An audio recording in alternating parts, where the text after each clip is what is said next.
Aujourd'hui, je vais vous raconter une histoire si intense qu'elle vous saisira le cœur et ne vous lâchera plus. Elle se déroule dans une région sauvage où le ciel s'étend à l'infini et où la justice se décide souvent au bout d'un fusil.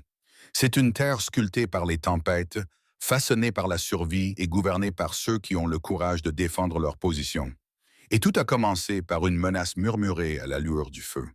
Un moment assez insignifiant pour être ignoré, mais assez puissant pour changer à jamais le cours de la vie d'un vieil homme. Avant de commencer cette aventure, n'oubliez pas de liker la vidéo et de nous dire dans les commentaires d'où vous la regardez. Les flammes s'élevaient à 10 mètres dans le crépuscule déclinant, transformant l'horizon du Kansas en un rideau de feu orange et d'ombre noire comme de la suie. Garen Flint se tenait debout dans l'embrasure de la porte de sa cabane battue par les intempéries, regardant sa grange s'effondrer dans un rugissement de poutres qui s'écroulaient et d'étincelles qui volaient. Ses mains et son visage portaient les traces de 72 années de vie. Chaque cicatrice lui rappelait une vie passée à lutter contre la terre et les éléments. Il ne s'est pas enfui. Il n'a pas appelé à l'aide. Il n'a même pas scié lorsque le toit a cédé et s'est effondré sur lui-même. Il s'est contenté d'observer, la mâchoire serrée, les yeux d'un gris acier pâle reflétant la lueur du feu, étudiant, évaluant. À 50 mètres de là, 3 cavaliers étaient assis sur leurs chevaux, leurs silhouettes se découpant nettement contre des flammes déchaînées. L'homme qui les menait éclata d'un rire tonitruant, son chapeau à large bord brillant sur les bords à cause du feu derrière lui. Voilà ce que tu récoltes, vieil homme. Voilà ce qui arrive quand on ne paye pas ses dettes. Vex Rudorn, baron de l'élevage, tyran et extorqueur, saignait à blanc les petits éleveurs depuis des mois. Il appelait ça de l'argent de protection. Garen avait catégoriquement refusé, lui disant en face qu'il avait passé 4 décennies à façonner cette terre et qu'il ne donnerait pas un centime à un tyran arrogant. Vex avait promis des représailles, et maintenant Garin les voyait se réaliser. Mon foin d'hiver était dans cette grange, marmonna Garin, surtout pour lui-même, mais assez fort pour être entendu. La nourriture pour mon bétail. 6 mois de travail. Sa mâchoire se crispa davantage. Mon matériel, mes outils, tout ce qu'il avait construit. Vex approcha son cheval, souriant comme s'il avait déjà gagné. Tu aurais dû payer, vieux. Tu aurais dû savoir quand céder, mais non. Il a fallu que tu fasses le malin. Il désigna nonchalamment les ruines en feu. Ceci, ce n'est que le début. La prochaine fois, on brûlera ta cabane. Après ça, on te brûlera peut-être toi. Il écarta les bras. Voilà comment ça va se passer. Demain, tu me vendras ce terrain au prix que je fixerai et tu me seras reconnaissant de t'offrir quoi que ce soit. Les 2 cavaliers à ses côtés, les frères Strix et Vorenhover, éclatèrent d'un rire méchant et bruyant. Le genre de rire qui disait qu'il prenait un plaisir à causer des dégâts. Strix faisait tournoyer une corde sur la corne de sa selle. Voren n'arrêtait pas de caresser la crosse de son fusil, comme s'il avait hâte de s'en servir. Garen ne répondit pas tout de suite. Ses pensées s'étaient envolées vers la longue forme enveloppée d'huile cachée sous son plancher. Il n'avait pas touché à ce fusil depuis 15 ans. Il n'en avait pas eu besoin. Mais il l'avait gardé huilé, propre, prêt à l'emploi. Il y a des choses qu'un homme n'oublie jamais. Certaines compétences s'ancrent profondément en nous et restent jusqu'à notre dernier souffle. Je t'ai posé une question, vieil homme, aboya Vex. Tu vas vendre ou on revient finir le travail? Garen fixa Vex à travers la lueur du feu, le regard calme, ce qui rendit la nuit encore plus froide. Tu auras ma réponse demain, dit-il. Reviens à midi, nous réglerons ça à ce moment-là. Vex cligna des yeux, pris au dépourvu. Il s'attendait à de la peur ou de la colère, pas à cette détermination tranquille. Choix judicieux, Flint, vraiment judicieux. Il tira sur ses rênes et s'éloigna. Nous serons là à midi pile, apporte l'acte. Strix et Voron le suivirent, et les 3 cavaliers disparurent dans l'obscurité au-delà des flammes. Lorsque le silence s'installa enfin, Garen rentra dans sa cabane. Ses mains ne tremblaient pas. Sa respiration n'était pas saccadée. Son esprit était clair et quelque chose d'ancien, de froid et d'imperturbable s'éveilla en lui. Il attendit que les flammes se transforment en braise, puis traversa les débris calcinés de sa grange. Tout ce qu'il avait stocké, construit, réparé avait disparu. 40 ans d'outils, de cuir, de bois, de céréales, réduits à néant, ne laissant derrière eux que du fer tordu et des cendres. Ses chevaux, Dieu merci, étaient dans le pâturage. Mais la grange elle-même était complètement détruite. La reconstruire prendrait des mois qu'il n'avait pas. Il retourna à l'intérieur, alluma la lanterne et souleva les planches près du poêle. En plongeant la main dans le creux en dessous, ses doigts effleurèrent un tissu huilé, là où il l'avait laissé en 1868 après sa dernière chasse au bison. Il le déballait lentement, presque avec révérence. Le fusil Sharps émergeait du tissu comme une relique d'une autre vie. Modèle 1874, calibre 5,90, canon octogonal de 86 cm, près de 5,5 kg d'acier conçu pour tuer des proies si lointaines que la plupart des hommes ne pouvaient même pas les voir. Garin avait déjà abattu un bison à 600 mètres avec. Il avait fait tomber des cavaliers comanches de leur selle à des distances que les gens jugeaient impossibles. Il avait participé à des concours de tir dans 3 États sans sourciller. Le fusil n'était pas seulement une arme, c'était le prolongement de sa volonté. Il vérifia que le métal n'était pas rouillé, pas une trace. Le vieux fusil l'attendait. Il s'éclaircit la gorge. Il le nettoya quand même, par respect. Il huila les articulations, inspecta le canon, vérifia que le bloc tombant fonctionnait aussi bien que le jour où il avait été forgé. Puis vint le tour des munitions. 20 cartouches chargées à la main il y a des décennies, 59 balles remplies de 90 grains de poudre noire. Chaque balle pesait près d'une demi-once de plomb. Assez de puissance pour abattre un bison à un demi-mile. Suffisamment pour abattre un homme. Les pensées de Garin Flint étaient agitées par le souvenir de Vex Ruledorn, de Strix et de Vorenhaver. Tous trois riaient tandis que sa grange partait en fumée, promettant de revenir pour achever leur besogne en le brûlant vif. 4 décennies de sueur et de travail acharné effacées parce qu'un tyran cupide voulait pressurer tous les éleveurs du territoire. Garin n'avait jamais été un tueur. Il chassait le bison parce qu'il fallait bien gagner sa vie. Il avait combattu les Comanches lorsque sa survie l'exigeait, mais il n'avait jamais été un tireur, n'avait jamais recherché la violence. Il avait bâti son ranch avec courage et patience, élevé du bétail, s'était occupé de ses affaires et avait laissé les autres en paix. Mais il y a une différence entre un homme qui évite la violence et un homme qui en est incapable. Garin en était tout à fait capable. Il avait simplement choisi d'enfouir cette partie de lui-même pendant très longtemps. Demain midi, Vex et son équipe arriveraient à cheval, s'attendant à trouver un vieil homme prêt à capituler, prêt à céder ses terres et à s'en aller, humilié. Au lieu de cela, ils allaient découvrir quelque chose auquel ils n'étaient pas préparés. Quelque chose qu'ils ne comprendraient que lorsqu'il serait trop tard. Garin glissa 5 lourdes cartouches dans le fusil, appuya celui-ci contre le mur et se coucha pour la nuit. Il dormit profondément, sans faire le moindre rêve. Le repos d'un homme qui avait pris sa décision et n'avait aucun doute sur ce qui allait suivre.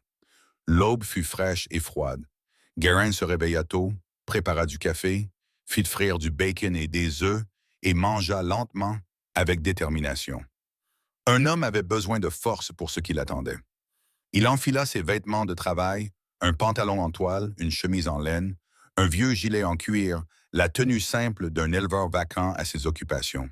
Puis il prit son fusil et se dirigea vers le nord à travers ses terres, slalomant entre les peupliers et les collines rocheuses. Sa propriété s'étendait sur 300 acres. Des prairies vallonnées alimentées par un ruisseau de source. Vex la convoitait pour cette eau. Ici, l'eau n'était pas une commodité. C'était un pouvoir. Contrôler l'eau, c'était contrôler la terre. Garin atteignit une crête basse après 20 minutes. Elle surplombait le sentier sud menant directement à sa cabane. 300 mètres. Une élévation parfaite. Une ligne de mire parfaite. Il avait déjà chassé depuis cette crête, abattant des cerfs et des antilopes. Aujourd'hui, il attendait un gibier différent. Il empila des pierres pour former un appui stable, s'installa derrière elle et posa son fusil sur les pierres, le canon pointé vers sa cabane. Garin s'immobilisa, patient, sans se presser. La chasse au bison lui avait appris à se fondre dans le paysage, à respirer avec le vent, à attendre sans bouger un muscle. Des heures pouvaient s'écouler sans qu'il ne bouge, sans même cligner des yeux. Le soleil montait, réchauffant la prairie. Les oiseaux gazouillaient. Un lapin bondit, inconscient de la tension qui planait au-dessus de lui. L'esprit de Garin vagabondait. Sa femme Alwyn était morte d'une pneumonie 15 ans auparavant. Sa fille Sarah Flint vivait à Chicago. Il ne lui avait pas rendu visite depuis 5 ans. Son fils Joran avait été tué dans un accident ferroviaire en 72. Il était seul maintenant. Il l'était depuis des années. Peut-être que cela rendait ce qui allait arriver plus facile. Personne ne dépendait de lui. Il s'éclaircit la gorge. Personne ne serait là pour le pleurer si cela tournait mal. Vers 11h30, il entendit le bruit de chevaux. Faible au début, puis plus clair. Sa respiration se stabilisa, son cœur retrouva le rythme familier de la chasse. Ses vieux instincts refirent en surface comme s'ils n'étaient jamais partis. Il avait tiré des coups comme celui-ci des milliers de fois. Un bisson à 600 mètres, à peine plus qu'un point. Un coup net final. 3 cavaliers apparurent sur la piste sud, Vex Ruledorn en tête, les frères Haver de chaque côté. Ils chevauchaient avec aisance sur d'eux. Des hommes convaincus que le monde se pliait toujours à leur volonté, certains que le vieux rancher qu'ils avaient menacé s'inclinerait devant eux. Garin les suivit à travers le viseur de son fusil, observant leur approche. 250 mètres, 220, 200. À 180 mètres, ils entrèrent dans le cercle où tous les facteurs se mettaient en place. Assez loin pour ne jamais le repérer. Assez près pour que le tir soit infaillible.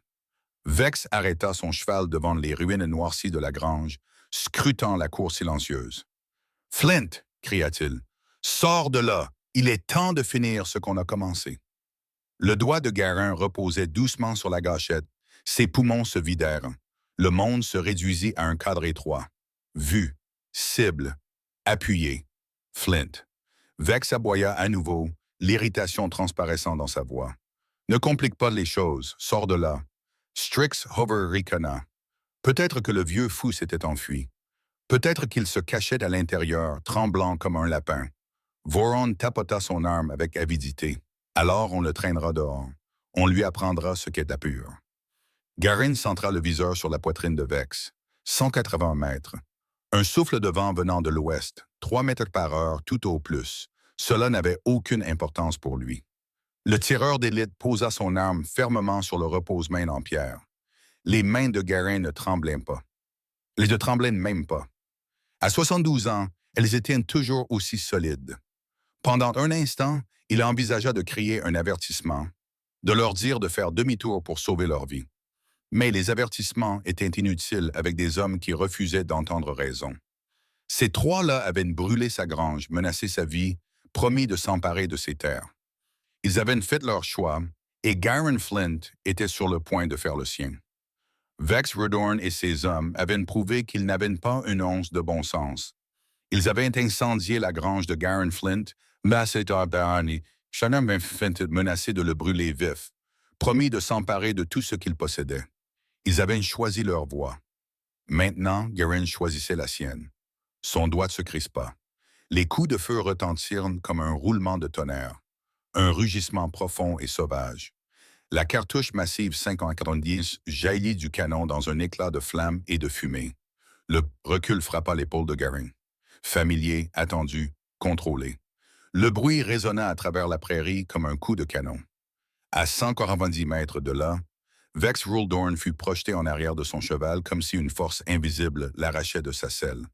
La lourde balle le frappa en plein dans la poitrine, lui brisant les côtes, lui déchirant les poumons et la colonne vertébrale, ressortant par son dos dans un nuage rouge. Il était mort avant même de toucher le sol. Les chevaux de Strix Havers et Voron Havers se cabrèrent en hennissant. Les frères luttaient pour rester en selle, la panique se lisant sur leur visage. Ils n'avaient aucune idée d'où venait le tir.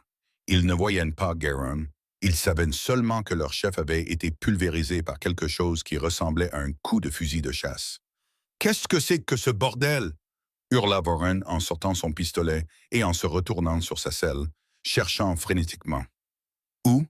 Garin était déjà en train de manipuler son fusil. Il abaissa le levier. La douille vide tomba dans un cliquetis. Il inséra une nouvelle cartouche. Il referma le mécanisme. 5, peut-être 6 secondes. 5, peut-être 6 secondes. Une mémoire musculaire affinée par 10 000 tirs sur des buffles. Strix sauta de son cheval et sprinta vers les fondations en pierre calcinée de la grange. Une décision intelligente. Voron resta en selle, luttant avec son cheval nerveux, tout en essayant de localiser une cible. Une décision stupide. Garin le visa, 190 mètres, cible en mouvement. Un tir plus difficile, mais tout à fait à sa portée. Il guida le cheval qui se cabrait sur le côté, reprit son souffle et appuya sur la détente. Les balles sifflèrent à nouveau. Voron fut touché à l'épaule. Le choc le fit tourner sur lui-même dans sa selle avant qu'il ne s'écroule au sol, hurlant, serrant son bras en lambeaux. Ce n'était pas mortel, mais presque. L'os était brisé, l'artère probablement sectionnée.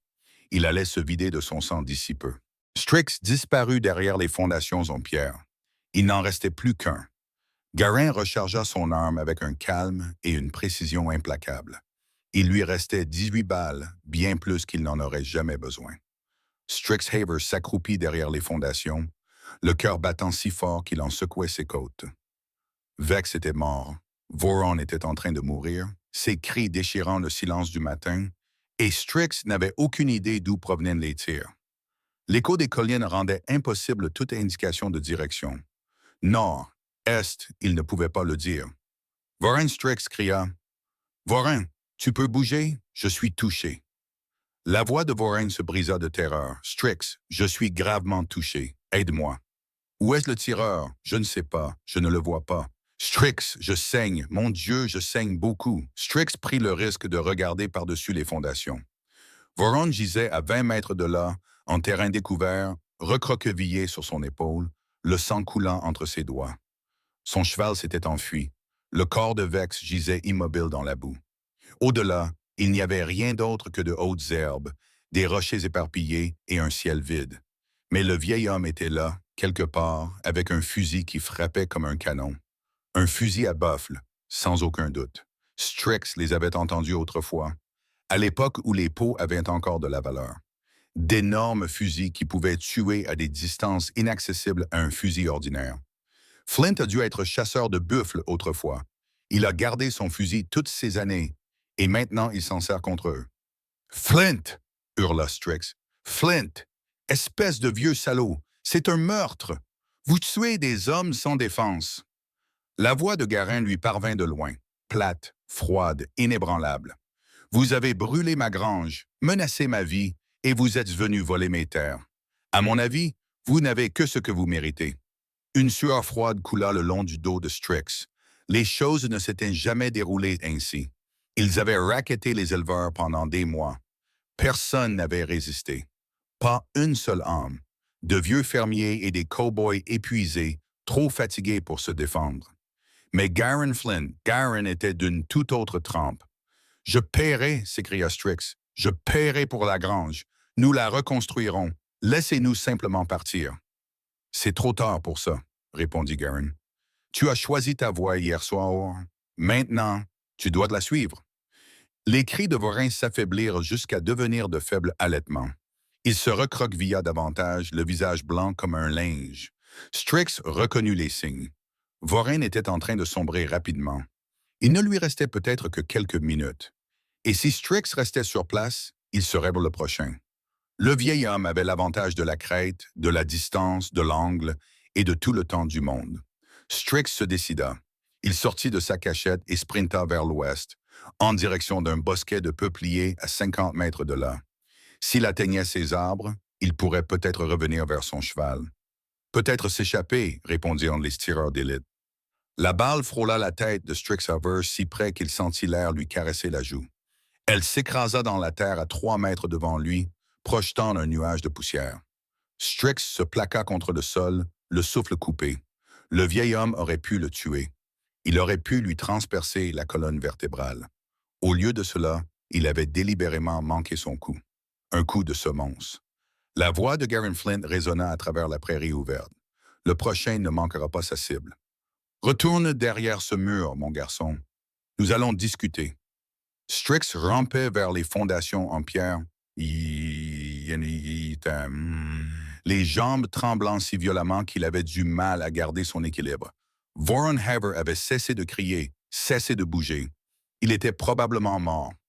Il ne restait plus que Strix, lui et le vieil homme, avec son fusil aussi gros qu'un canon. « Que voulez-vous » cria Strix, détestant le tremblement de sa propre voix. « Je veux que tu comprennes quelque chose, » répondit Garin. « J'ai 72 ans, j'ai vécu longtemps, J'ai vu beaucoup de choses, j'ai fait plus que je ne peux compter, et je suis fatigué, Strix, fatigué des hommes comme Vex Ruledorn qui pensent pouvoir prendre tout ce qui leur plaît, fatigué des brutes, fatigué de voir des gens honnêtes se faire malmener parce qu'ils n'ont ni la force ni la volonté de se défendre. Alors, tu vas simplement me tuer? C'est ta réponse? S'écria Strix. Je te donne le choix. Le même choix que tu m'as donné hier soir quand tu as brûlé ma grange. Tu peux rester derrière ce mur et mourir de soif. Tu peux t'enfuir et je te tirerai dans le dos. Ou tu peux sortir sans armes, les mains en l'air et te rendre. Je t'attacherai, je t'emmènerai en ville et je laisserai la justice s'occuper de toi. Les pensées de Strix se bousculaient dans sa tête. La justice? Le shérif Bramlock Cade de Blackwater Springs était à la solde de Vex. Il l'avait acheté. Si Strix se rendait, le shérif déformerait la vérité. Il prétendrait que Garin leur avait tendu une embuscade. Bramlock Cade le croirait. Il le fallait. L'argent de Vex lui remplissait les poches depuis 2 ans. Comment je sais que tu ne vas pas me tirer dessus de toute façon? Cria Strix. Tu ne le sais pas, répondit Garin d'un ton neutre. Tu devras me faire confiance. Tout comme j'ai fait confiance à la loi quand j'ai payé mes impôts et respecté les règles. J'ai fait confiance à des hommes comme Rule Dorn pour ne pas brûler ma maison et menacer ma vie.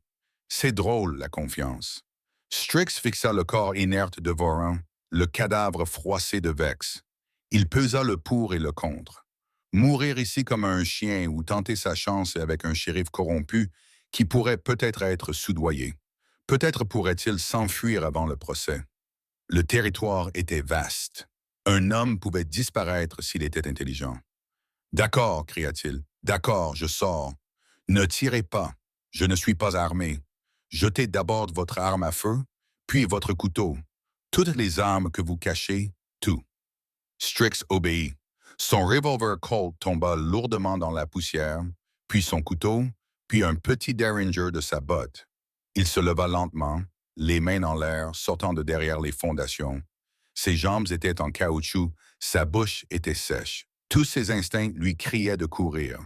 Mais cela ne ferait que garantir que Garin Flint lui mettrait une balle dans le corps. Marchez vers la cabane, ordonna Garin. Lentement et régulièrement, sans mouvement brusque. Strix marcha 30 mètres, puis 40. La porte de la cabane s'ouvrit et Garin Flint apparut, mince, les cheveux gris, immobile comme un roc, tenant cet énorme fusil Sharps comme s'il ne pesait rien. Le canon était pointé droit sur la poitrine de Strix. À cette distance, il le couperait en deux. À genoux, dit Garin. Strix s'agenouilla. Garin s'avança et sortit une corde de sa ceinture. Il attacha les mains de Strix derrière son dos avec une précision experte, puis il lui lia les chevilles avant de les attacher ensemble, le ligotant si étroitement qu'il ne pouvait plus bouger d'un pouce. « Vous les avez tués, dit Strix d'une voix creuse. Vous les avez assassinés. Légitime défense, répondit calmement Garin. Ils sont venus sur mes terres avec l'intention de me faire du mal. Ils m'ont menacé. Je me suis défendu. C'est ce que je dirai à la police, car c'est ce qui s'est passé. Bramlock Cade ne te croira pas. Peut-être pas, dit Garin. Mais j'ai des témoins qui savent que Vex a extorqué la moitié du comté. J'ai des reçus qui montrent ce que j'ai payé en frais réels par rapport à ce qu'il exigeait. J'ai des armes, ta corde, la grange brûlée. J'ai un dossier, mon garçon. Il fit une pause, regardant directement Strix. La question est-ce que vous en avez un? Garin chargea Strix dans un chariot et se dirigea vers Blackwater Springs. La ville était petite, peut-être 200 âmes. Une rue principale poussiéreuse bordée d'un saloon, d'un magasin général, d'une église et du bureau du shérif. Le shérif Bramlock Cade était à l'intérieur lorsque Garin arriva. Son visage pâlit dès qu'il vit Strix ligoté dans le fond du chariot. « Que s'est-il passé, bon sang? » aboya Bramlock Cade en se précipitant dehors. « Vex Rulorn et ses hommes ont brûlé ma grange hier soir. » Garin répondit calmement. « Ils sont revenus ce matin pour me tuer et prendre mes terres. Je me suis défendu. Vex Rudorn et Voron Haver sont morts.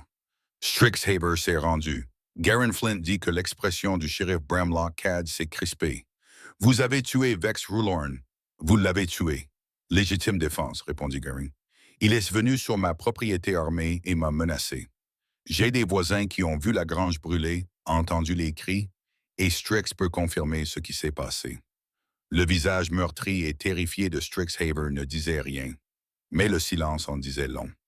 Bramlock Cade observa les deux hommes, une lueur calculatrice dans les yeux. Vex lui assurait un revenu régulier. Avec la disparition de Vex, cet argent s'était envolé. Mais si le shérif poussait trop loin, Garin risquait de révéler des preuves le liant au racket d'extorsion. « Je vais devoir mener une enquête, dit lentement Cade. Je vais vous garder en garde à vue pour vous interroger. Très bien, répondit Garin. Enfermez-moi si c'est votre choix. Mais vous enfermerez également le seul témoin vivant des crimes de Vex. Les gens de cette ville savent exactement ce qu'ils faisaient. Ils savent que vous avez fermé les yeux. Il s'approcha, la voix basse. Cela pourrait mal tourner pour vous, shérif, ou cela pourrait se passer sans bruit. Vex Rudorn était un criminel qui s'est fait tuer en volant des terres. Affaire classée, vous passez à autre chose. Vous trouvez un travail honnête. Je rentre chez moi et je reconstruis ma grange. Tout le monde repart à zéro. La mâchoire de Cad se crispa. Il regarda Strix. C'est vrai? Vex essayait de s'emparer des terres de Flint. Le silence de Strix était la seule confirmation nécessaire. Le shérif poussa un soupir las. Très bien, je classerai l'affaire comme légitime défense. Vex Rulorn tué lors d'une tentative de vol, Foreign-Haver tué alors qu'il commettait un crime. Strixhaver arrêté comme complice. Il pointa un doigt sévère vers Gurin. Mais tu ne reviendras pas en ville, Flint.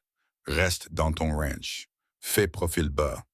Si j'apprends que tu as utilisé ce fusil contre quelqu'un d'autre, je viendrai te chercher. Et c'est une promesse. C'est d'accord, Karen répondit. Je n'ai jamais cherché les ennuis, shérif. Je protège simplement ce qui m'appartient. Il descendit du chariot, laissa Strix avec Bramlock Cade et s'éloigna dans la rue poussiéreuse. Les gens le regardaient. La nouvelle s'était rapidement répandue. Le vieil homme Flint avait abattu Vex Rudorn à distance avec un fusil de chasse au bison. Certains le regardaient avec crainte, d'autres avec respect. Quelques-uns semblaient soulagés. Vex avait tyrannisé la moitié du comté. Maintenant, il n'était plus là. Garin acheta du bois, des clous, de la corde, de la toile, tout ce dont il avait besoin pour reconstruire. Puis il rentra chez lui et commença le long travail. Au cours des semaines suivantes, quelque chose d'inattendu se produisit. Des voisins commencèrent à se présenter. Des hommes que Garin connaissait à peine. De petits éleveurs que Vex avait rackettés pendant des années. Ils apportèrent des outils, du bois, des chevaux, de la main-d'œuvre. Ensemble, ils reconstruisirent sa grange en 3 petites semaines. Elle était plus belle et plus solide qu'avant. « Pourquoi? » demanda Garin un soir, alors qu'il finissait le toit. Un éleveur de Brasque sourit parce que tu as fait ce que nous n'avons pas osé faire. Tu t'es battu et tu as gagné. Cela signifie quelque chose ici, Garin. Cela signifie tout. La nouvelle grange se dressait, solide, sous le ciel du Kansas. Garin la remplit de foin, y rangea ses outils et y installa ses chevaux. La vie reprit son cours normal, ou du moins aussi normal que possible pour un homme qui venait de tuer 2 personnes. Il ne se sentait pas vraiment coupable. Peut-être aurait-il dû. Mais chaque fois que le doute le taraudait, il se rappelait les flammes, les menaces, les rires. Vex et Vorin avaient choisi leur destin. Garin avait choisi le sien. C'était la justice de la frontière. Dure, définitive, mais juste à sa manière, les semaines se transformèrent en mois. Garin reprit ses tâches quotidiennes, nourrissant le bétail, réparant les clôtures, regardant les saisons passées. Il enveloppa le fusil Sharps dans une toile cirée et le remit sous le plancher, attendant, espérant ne plus jamais en avoir besoin, mais sachant très bien que cela pourrait arriver. À la fin de l'automne, un cavalier apparut à l'horizon. Un jeune homme d'environ 25 ans, bien habillé, monté sur un beau cheval. Il mit pied à terre devant le porche de Garin et ôta poliment son chapeau. « Monsieur Flint, dit-il, je m'appelle Carol Vane. Je suis le neveu de Vex Rulor. » La main de Garin se dirigea vers le fusil appuyé près de la porte. « Voilà donc comment ça se passe, murmura-t-il. Carol Vane leva rapidement les 2 mains. « Je ne suis pas ici pour causer des problèmes, monsieur. Je le jure. Je voulais juste parler de mon oncle, de ce qui s'est passé. » Son visage était jeune, sincère. J'ai hérité de tout ce qu'il possédait, son ranch et toutes ses dettes. Et j'ai passé en revue ses lettres, ses registres, tout. Carol vint poursuivit, marquant une pause comme si les mots lui pesaient lourdement. Monsieur Flint, mon oncle était un criminel. Il saignait à blanc la moitié du Condé, menaçait les gens, les brûlait s'ils ne payaient pas. Il déglutit péniblement. Je n'en avais aucune idée. J'étais dans l'Est, je terminais mes études. Mais maintenant, je sais et j'ai honte. Garen observa attentivement le jeune homme. Pourquoi me dire ça? Parce que je veux réparer les torts, répondit Carol. Je vends le ranch, je liquide tout, et je dédommage les personnes qu'il a lésées, y compris vous. Il sortit une enveloppe de sa poche. C'est pour votre grange, pour tout ce que vous avez perdu. Ce n'est pas suffisant. Rien ne le sera jamais, mais c'est déjà ça. Garen ouvrit l'enveloppe. À l'intérieur se trouvait un chèque bancaire de 500 $, soit plus du double de ce qu'il avait perdu. Vous n'êtes pas obligé de faire ça, dit Garen doucement. Si, je le suis, répondit Carol. Si je ne le fais pas, alors je ne vaux pas mieux que lui. Je tirerai profit des menaces et du sang versé, et je ne veux pas vivre ainsi. Il regarda Garen dans les yeux avec une sincérité profonde. Je suis désolé pour ce qu'a fait mon oncle. Je suis désolé que vous ayez dû le tuer. Je suis désolé que cela ait dégénéré en violence. Vous méritiez mieux. Garen sentit son cœur se serrer. Ce garçon, ce jeune homme honnête, s'excusait pour des péchés qu'il n'avait pas commis, assumant une responsabilité qui ne lui incombait pas. C'était plus que Vexroy n'avait jamais fait, plus que la plupart des hommes n'auraient jamais fait. Ton oncle a fait ses choix, dit Garen doucement. Tu fais les tiens, et ce sont de bons choix, mon garçon. Des choix honorables. Ne porte pas sa honte. Tu n'es pas lui. Carol cligna des yeux pour retenir ses larmes. Merci, monsieur. Cela signifie plus que vous ne pouvez l'imaginer. Ils se serrèrent la main. Carol partit à cheval à travers la prairie, et Garen resta debout sous son porche, l'enveloppe à la main, ressentant quelque chose qu'il n'avait pas ressenti depuis des années. De l'espoir. Peut-être que la frontière était en train de changer. Peut-être que la prochaine génération serait meilleure que la précédente. Peut-être que la violence ne serait pas toujours la solution. Ou peut-être n'était-ce que le rêve d'un vieil homme. L'hiver arriva avec sa rudesse. La neige recouvrit les plaines du Kansas, étouffant l'herbe sous d'épaisses couches. Le bétail de Garen survécut, abrité dans la nouvelle grange et nourri avec le foin que ses voisins l'avaient aidé à stocker. Il passa les longs mois froids à l'intérieur à lire, à sculpter, à se souvenir d'Alwyn, de ses enfants, des Buffalo Range, des guerres comanches, d'une vie qui s'étendait derrière lui comme une longue piste s'estompant dans le crépuscule. Parfois, ses pensées dérivaient vers Vex et Vorin, vers l'instant où la gâchette s'était brisée, le poids des armes, le choc du recul, le caractère définitif de la mort. Il ne regrettait pas d'avoir appuyé sur la gâchette, mais le souvenir restait gravé dans sa mémoire. Comme tous les choix d'un homme le suivent jusqu'à la vieillesse. Le printemps revint. La neige fondit. Des pousses vertes percèrent de la boue. Têtue et pleine de vie. Garen planta un jardin, répara des clôtures, regarda les veaux naître dans les pâturages. Le cycle se poursuivait. Il avait toujours été ainsi, et le serait toujours. Un matin d'avril, il travaillait près du ruisseau lorsqu'il entendit le bruit de plusieurs chevaux. Instinctivement, sa main se porta sur le fusil qu'il emportait désormais partout avec lui. Mais les cavaliers apparurent, et il les reconnut. Orrin Brask et un groupe d'éleveurs voisins, une douzaine d'hommes. Urshin descendit de son cheval, l'air grave. « Garen, nous devons parler de quoi? »« De problèmes. » Orrin jeta un coup d'œil aux autres. « Il y a une nouvelle bande qui sévit dans la région. Des voleurs de bétail. Ils ont attaqué la ferme de Reich Marrow la semaine dernière. Ils ont volé 50 têtes. Ils ont attaqué le ranch Kilpatrick il y a 2 jours. Ils ont brûlé le dortoir. Ils se dirigent vers le sud et nous pensons être les prochains. » Garen sentit un vieux poids s'abattre sur ses épaules. « Combien sont-ils? 6, peut-être 8. » Orrin dit qu'ils sont organisés, professionnels, pas comme la bande de Rule Dorn.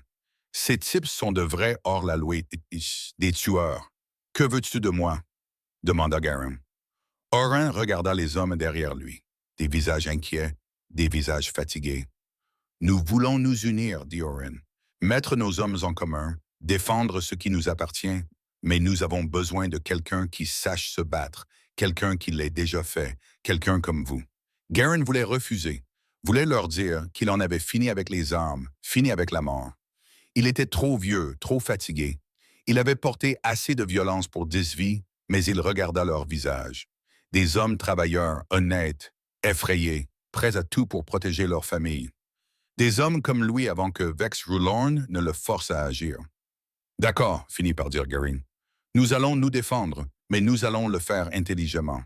Pas avec la force brute, mais avec stratégie. Il jeta un coup d'œil sur la prairie.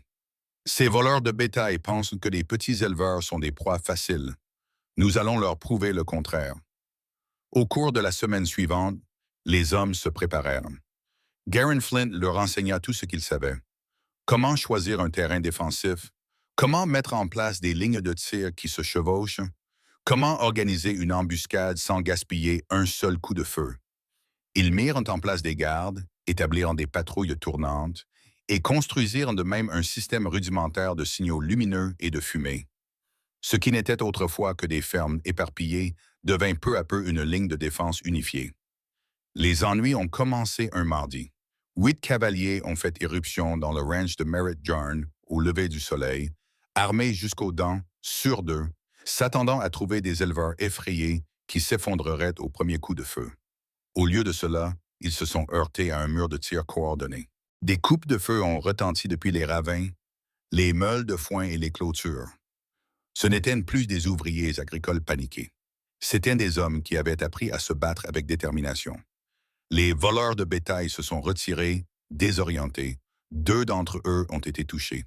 Cette nuit-là, ils ont attaqué la propriété de Kabir Haas, pensant que l'obscurité leur donnerait un avantage. Ce ne fut pas le cas. Les salves étaient plus disciplinées, la résistance plus organisée. Un autre homme tomba. Au 3e jour, il n'en restait plus que 6. Ils étaient en colère, humiliés et déterminés à faire un exemple. Ils s'en prirent donc à Garin Flint. Ils s'approchèrent de l'est en fin de matinée, dispersés, avançant lentement, se faufilant entre les peupliers et les corniches rocheuses avec la prudence d'un chasseur. Ils avaient appris leur leçon. Se précipiter leur avait coûté la vie. Garin était allongé sur la même crête où il avait abattu Vex Rulorn quelques mois plus tôt. Le lourd fusil Sharps reposait sur une dalle de pierre, chargée et stable. Mais il n'était plus seul désormais. Oren Brask était accroupi à 50 mètres à sa gauche avec un Winchester. 2 autres éleveurs occupaient le flanc droit. Ils avaient pris à cœur les leçons de Garin. Tir croisé, élévation, patience. Les voleurs de bétail déboulèrent dans la clairière devant la cabane de Garin. Leur chef, un brute endurci et balafré au regard froid, avançait à cheval. « Flint, nous savons que c'est toi qui as appelé ces fermiers. Sors et affronte-nous, ou nous brûlerons tout cet endroit. » Garin ne répondit pas. Il regardait à travers le viseur à 600 mètres, trop loin pour la plupart des fusils. Une portée parfaite pour les Sharps. Le chef était exposé sur sa selle. Une simple pression sur la gâchette mettrait fin à tout cela. Mais Garin hésita. Ces hommes n'étaient pas l'équipe de Vex. Ils n'avaient pas incendié sa grange ni menacé sa vie personnellement. Oui, c'étaient des voleurs, probablement des tueurs, mais leur culpabilité n'était pas aussi évidente qu'auparavant. Puis le chef sortit une torche de sa sacoche et craqua une allumette. « Dernière chance, Flint, sors ou tout ce que tu possèdes partira en fumée. » Cela réglait la question. Ce n'étaient pas seulement des voleurs. C'étaient des brutes qui prévoyaient de détruire, d'intimider, de régner par la peur. La même espèce que Vex Rulorn, la même espèce que Garin avait passé sa vie à combattre. Il expira, régla la visée et appuya sur la détente. Le bruit sec déchira le silence matinal. Le chef bascula en arrière, mort avant même que la torche ne touche le sol. Les voleurs paniquèrent. Oren Brask et les autres éleveurs ouvrirent le feu avec leur Winchester, criblant de balles le sol autour des hommes en fuite. Un cheval trébucha et tomba. Un autre voleur hurla lorsqu'une balle lui transperça la cuisse. Les survivants se dispersèrent et coururent se mettre à l'abri. Garin rechargea son arme avec une aisance acquise à force de pratique. Il suivit un cavalier qui s'enfuyait, tira et l'abattit net. Il en restait 5, puis 4. Ils disparurent dans les arbres. 10 minutes de silence s'ensuivirent. Seule la fumée des armes à feu flottait au-dessus de l'herbe. Puis des coupes de feu retentirent à l'ouest. Les voleurs avaient tenté de contourner le groupe, mais les éleveurs avaient anticipé cela aussi. Encore des coupes de feu, encore plus de chaos. À midi, c'était fini. 4 voleurs étaient forts, 2 avaient été capturés. Rook et Jas, deux autres, Vaughn et Tallow, s'étaient enfuis dans les collines. Aucun éleveur n'avait été blessé. Ce soir-là, les hommes se rassemblèrent devant la cabane de Garin. Orrin Brask leva une tasse en étain remplie de café vers lui. À Garin Flint, l'homme qui nous a montré comment tenir bon. Les voix ont fait écho à ce salut. Garin l'a accepté d'un signe de tête, bien que son regard fût distant. Il pensait aux hommes qu'il avait tués, 4 au cours des 6 derniers mois. 4 vies qui avaient pris fin parce qu'ils avaient choisi la mauvaise voie. Et il avait été contraint de faire des choix encore plus difficiles. Ça va? Demanda Orrin à voix basse. Non, admet Garin, mais ça ira bientôt. La nouvelle se répandit rapidement dans toute la région. Les éleveurs du comté de Blackwater s'étaient unis et avaient gagné. Ils avaient démantelé un gang qui terrorisait 3 comtés. Les petits éleveurs n'étaient plus des proies faciles. Ils avaient appris à se battre. Ils avaient appris à se faire confiance. Ils avaient appris qu'ils n'avaient plus à subir les brutes. La nouvelle se répandit bien au-delà du comté de Blackwater. Les gens ne cessaient de raconter comment Garin Flint, un chasseur de bisons vieillissant, avait abattu Vex Rulorn à 200 mètres d'un seul coup. En peu de temps, Garin devint une légende locale. Les gens le montraient du doigt dans la rue, chuchotaient à son sujet dans des saloons, racontaient des histoires qui finissaient par ne plus ressembler à la vérité. Au bout de la 10e répétition, Garin n'était plus seulement doué. Il abattait des hommes à 1,5 km, éliminant à lui seul des gangs entiers armés d'un fusil béni par les cieux. Il détestait tout cela. Il détestait les regards, les chuchotements, le culte des faux héros. Il ne se sentait pas comme un héros. Il se sentait comme un vieil homme qui avait fait ce qu'il fallait pour survivre, rien de plus. Mais cette notoriété avait un avantage. Elle éloignait les prédateurs, les hors-la-loi, les barons de l'élevage, les mercenaires. Aucun d'entre eux ne voulait titiller le nid de guêpes que constituaient les éleveurs organisés, ni tester la détermination de l'homme au fusil de précision. Le comté de Blackwater devint peu à peu un endroit où les ennuis étaient évités et une paix fragile s'installa dans la prairie. Garin reprit ses habitudes, s'occupant de son bétail, réparant les clôtures, entretenant ses terres. Il rejoignait l'association d'éleveurs qu'ils avaient formée et offrait ses conseils lorsqu'on le lui demandait, mais il restait la plupart du temps seul, laissant les saisons se succéder. Puis, un printemps, sa fille arriva à l'improviste de Chicago, Selra Flint, avec ses 2 enfants, Eller et Taven, des petits-enfants que Garin n'avait jamais rencontrés. Eller, 8 ans, était vif comme l'éclair et d'une curiosité sans limite. Taven, 6 ans, était calme et observateur et très affectueux avec Garin. Après quelques jours, ils restaient en 2 semaines entières. Garin laissa les enfants monter des chevaux dociles, les emmena se promener le long du ruisseau, leur raconta des histoires du bon vieux temps, des histoires soigneusement expurgées de sang et de souffrance. Ils n'avaient pas besoin d'entendre parler des meurtres ou des fantômes qui le hantaient. Selra, aujourd'hui âgé de 35 ans, avec des mèches grises dans ses cheveux foncés, observait attentivement son père. Le dernier soir, après que les enfants se furent endormis, elle s'assit à côté de lui sous le porche. « J'ai entendu parler de ce qui s'est passé, » dit-elle doucement. « Avec Vex Rod Dorn et les voleurs de bétail, les histoires à ton sujet sont arrivées jusqu'à Chicago. » Garin resta silencieux, fixant la prairie sombre. « Sont-elles vraies? » demanda-t-elle. « Avez-vous vraiment tué tous ces hommes? »« Certains d'entre eux, » répondit Garin. « Pas autant que les gens le prétendent, mais suffisamment. Pourquoi? Vous n'avez jamais été un homme violent. Vous étiez patient avec moi quand j'étais petite. D'où?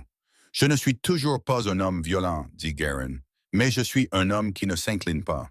Je ne laisserai pas des breux prendre ce qu'Alwyn et moi avons mis 40 ans à construire. Je ne céderai pas ce ranch parce que quelqu'un pense être plus méchant que moi. Selra laissa ses mots faire leur chemin. « Es-tu désolé? » murmura-t-elle. Garin prit un long moment avant de répondre. Désolé qu'ils aient poussé les choses aussi loin. Désolé que la violence ait été la seule réponse possible. Mais non, je ne suis pas désolé de m'être défendu. Je ne regrette pas d'être encore en vie. Il la regarda, le regard fixe. Je ne m'excuserai pas d'avoir survécu, Selra. La vie ici est dure. Elle l'a toujours été. Parfois, rester en vie signifie faire des choses que l'on préférerait ne pas avoir à faire. Elle prit sa main rugueuse dans les siennes. « Je comprends, dit-elle, et je suis fière de toi, papa. fier que tu sois toujours debout. Après le départ de Selra et des enfants, le ranch semblait plus vide qu'avant. Trop calme, trop silencieux. Garen ressentait désormais plus vivement son âge. Il avait 70 hivers derrière lui. Combien lui restait-il? 5, 10, peut-être moins. Et que ferait-il du temps qui lui restait? Se contenter de vivre au jour le jour? Attendre simplement la fin? Il fit un autre choix. Garin commença à enseigner aux jeunes éleveurs non seulement le combat et ses connaissances, mais aussi tout ce qu'il avait appris au cours de sa vie. Comment gérer le bétail pendant la sécheresse, comment interpréter les conditions météorologiques, comment rationner l'eau pendant les années de vaches maigres. Des hommes 2 fois plus jeunes que lui venaient chercher sa sagesse. Cela lui redonna un but. Pendant ce temps, le fusil à lunettes restait caché sous le plancher, nettoyé, huilé, intact. Il priait pour qu'il y reste pour toujours, même s'il le gardait à portée de main. La frontière était en train de changer, certes, mais elle n'était pas apprivoisée. Peut-être ne le serait-elle jamais. 3 années tranquilles s'écoulèrent. Les articulations de Garin lui faisaient mal au petit matin. Ses yeux fatiguaient davantage dans la pénombre. Ses mouvements ralentissaient. L'âge s'installait sur lui, immuable et implacable. Pourtant, il tenait bon. Un soir froid de novembre, Oren Brask arriva au galop et mit pied à terre avec une mauvaise nouvelle. « J'ai pensé que tu devais l'apprendre de moi, Garin, » dit Oren. « Strixhaven s'est évadé de la prison territoriale il y a 3 jours. Il a tué un gardien pour s'échapper. Un poids froid s'installa dans la poitrine de Garin. « Il s'est dirigé par ici? » demanda Garin. « Impossible à dire. Mais si c'est le cas, il viendra chercher vengeance. Pour Vorin, pour Vex Rulor, pour tout ça, alors je serai prêt, » dit Garin calmement. Oren secoua la tête, profondément inquiet. « Tu ne peux pas l'affronter seul, Garin. Laisse-nous t'aider. Nous allons rassembler les garçons. Nous allons... » Non. La voix de Garin Flynn ne vacilla pas. C'est entre lui et moi. Personne d'autre ne sera impliqué. Oren Brask réessaya, l'inquiétude dans les yeux. Garin, j'ai dit non, Oren. Garin le coupa doucement mais fermement. J'apprécie sincèrement ton offre, mais quoi qu'il arrive, c'est à moi d'assumer. À contre-cœur et mal à l'aise, Oren finit par s'éloigner dans l'obscurité.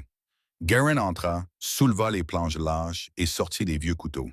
Il déroula la toile serrée, nettoya chaque centimètre de métal, chargea 5 balles lourdes et posa le fusil à portée de main près de la porte d'entrée.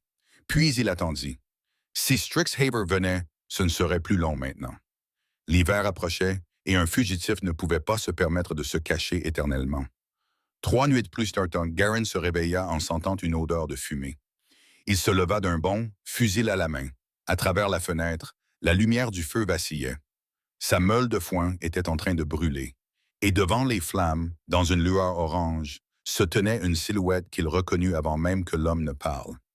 Strixhaven, il semblait plus âgé, forgé en quelque chose de plus dur par la prison et la haine. « Flint !» rugit Strix. « Sors, il est temps de régler ça. » Garin vérifia son fusil, 5 balles prêtes, et sortit sur le poche. « Bonsoir, Strix, » dit-il calmement. « Tu m'as tout pris, » grogna Strix. « Mon frère, mon patron, ma liberté. J'ai pourri dans cet enfer pendant 3 ans en pensant au jour où je me tiendrais ici. » Sa main se posa sur le pistolet à sa hanche. « Eh bien, ce jour est arrivé, et l'un de nous deux ne verra pas le soleil se lever. » Garin se tint droit.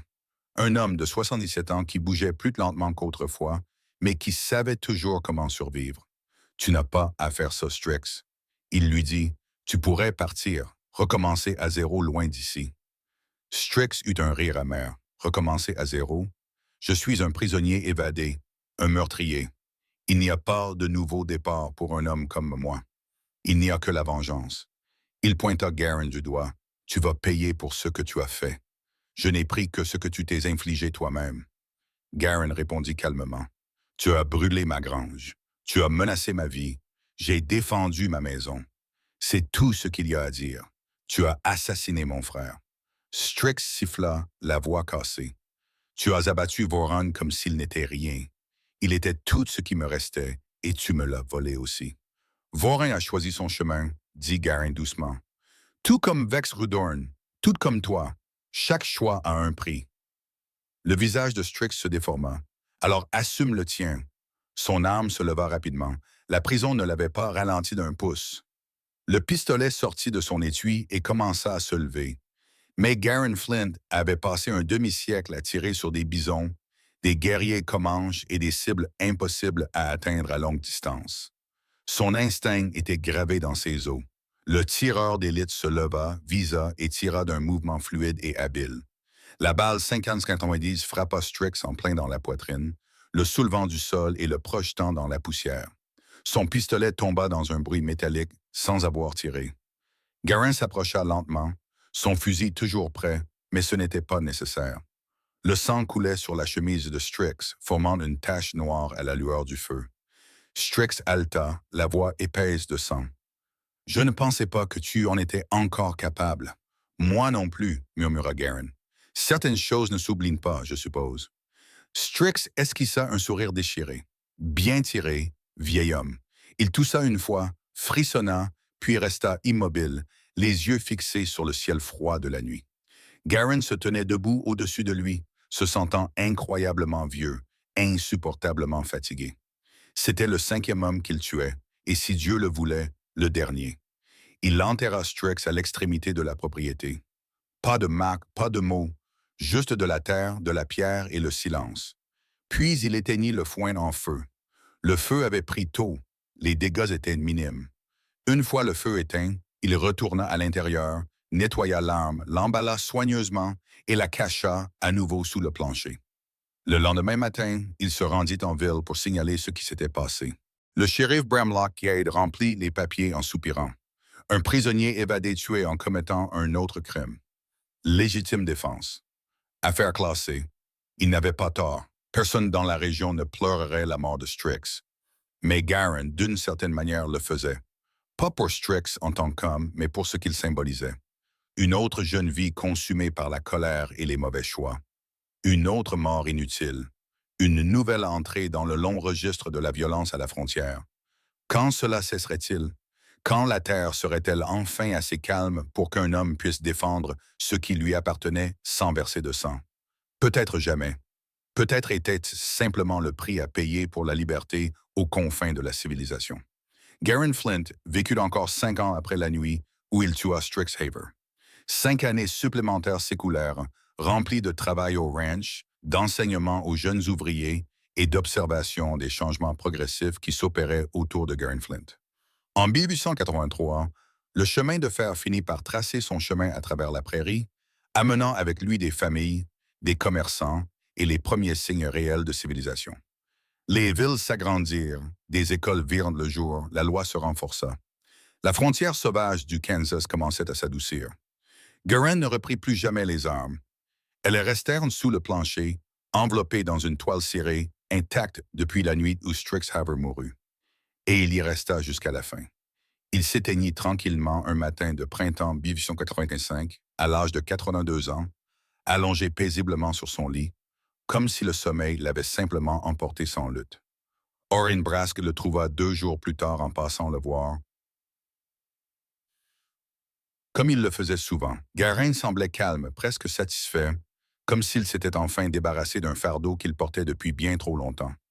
Ils l'enterrèrent sur la colline surplombant ses terres, l'endroit qu'il aimait, qu'il défendait, qu'il refusait d'abandonner, même lorsque le monde tentait de le lui prendre. Sarah Flint arriva de Chicago avec ses enfants, LRA et Taven, après avoir voyagé jusqu'à l'ouest pour lui dire adieu. L'association des éleveurs était au complet. La moitié du caté s'était rassemblée autour de cette colline, chapeau bas, tête baissée.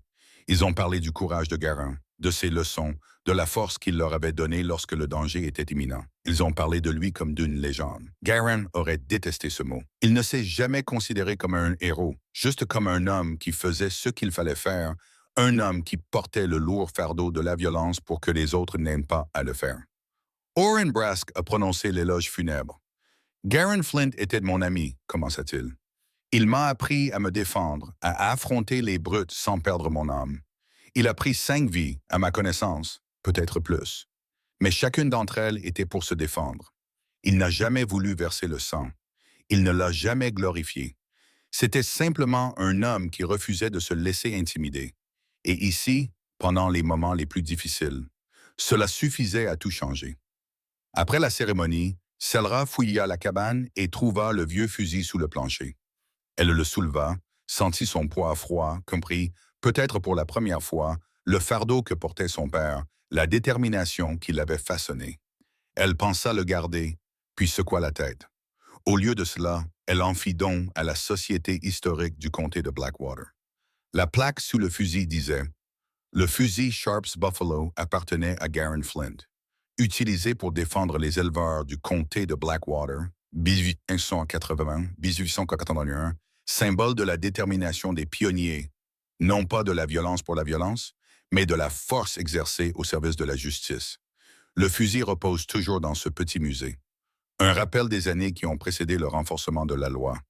Quand la survie ne dépendait pas seulement de bonnes intentions, quand les hommes dotés de compétences anciennes étaient parfois le seul bouclier dont disposait une communauté. Selra a vendu le ranch à un jeune couple désireux de se lancer. Ils y élèvent aujourd'hui du bétail. La grange que Garen a reconstruite avec ses voisins est toujours debout, solide, patinée par le temps, résolue. Et parfois, lors de nuits de calme, les gens qui marchent sur cette crête jurent qu'ils sentent quelque chose veiller sur les lieux, quelque chose de patient, de stable, quelque chose qui ne se laissera tout simplement pas intimider. Peut-être n'est-ce que le vent qui souffle dans l'herbe, peut-être n'est-ce que de l'imagination, ou peut-être reste l'esprit d'un vieux chasseur de bisons qui a appris que parfois, le tir le plus difficile n'est pas le plus éloigné. C'est le tir qu'un homme espère ne jamais avoir à faire. Celui qui épargne sa vie mais lui vole une partie de son âme. Garen Flint comprenait ce prix. Il l'a payé sans se plaindre et a construit quelque chose de durable par-dessus. C'est ce qui fait de lui un héros, qu'il l'admette ou non. Ce n'est pas le meurtre, le fardeau, le sacrifice qu'il a choisi pour que d'autres puissent dormir en paix. C'est la vérité qui se cache derrière le vieil homme au fusil à bison. Ce n'est pas un vote de gloire, mais un témoignage de devoir, une histoire de la frontière, une histoire américaine. Et maintenant, c'est à vous de vous en souvenir. Enfin, permettez-moi de vous adresser mes sincères remerciements. Merci d'être là et de laisser cette histoire vivre dans votre cœur. Si cela vous a ému, j'espère que vous nous accompagnerez dans d'autres voyages à travers le Far West. Des histoires pleines de vérité, d'endurance et de grâce. Abonnez-vous, partagez vos impressions et restez à l'écoute. Ensemble, nous continuerons à parcourir ces vastes étendues de mémoire et d'espoir. Merci, aviso légal. Avertissement.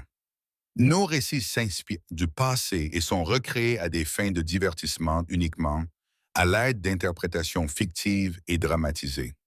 Les outils d'IA servent de support créatif, mais la narration, le montage et le raffinement émotionnel sont pris en charge par notre équipe afin de garantir l'authenticité. Nous respectons les politiques de contenu relatives à l'utilisation de l'IA, en évitant les usurpations d'identité, la fabrication d'identité ou les images historiquement trompeuses. Tous les contenus visuels et audio proviennent de sources légales. Toute redistribution ou modification nécessite une autorisation écrite préalable. Merci d'honorer la créativité, la collaboration et la narration réalisée avec